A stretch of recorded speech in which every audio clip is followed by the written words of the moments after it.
करै छी अपने सबके मिथिला संस्कार पर स्वागत करै छी। कोजगरा एकदम नजदीक आबि गेल। 25 के गीत दै छी से सुनू। सजनी गे आसिन के बूंदे झीसी सारे संगे खेलब 25 ना। सजनी गे आसिन के बूंद झीसी सारे संगे खेलब 25 ना।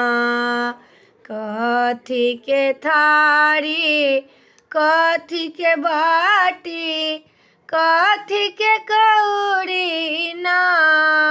सजनी गे आसिन के बूंद झीसी सारे संगे खेलब 25 ना।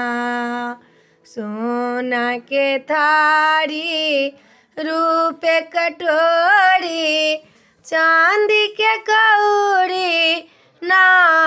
सजनी गे आसिन के बूंदे झीसी सारे संगे खेलब 25 ना।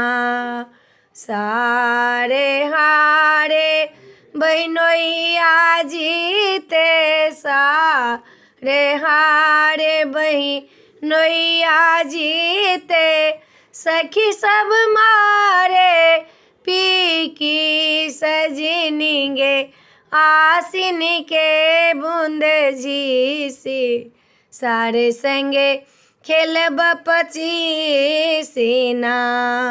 रात इजोरिया चकमक चकमक रात इजोरिया चकमक चकमक शरद पूर्णिमा ना।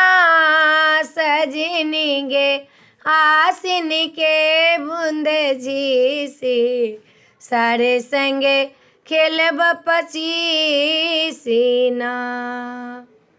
25 गीत छला। अपने सबके नीक लागत तो चैनल सब्सक्राइब करो, लाइक करो के नहीं बिसरबी, कहो के नहीं बिसरबी। जय मिथिला, जय माता जी।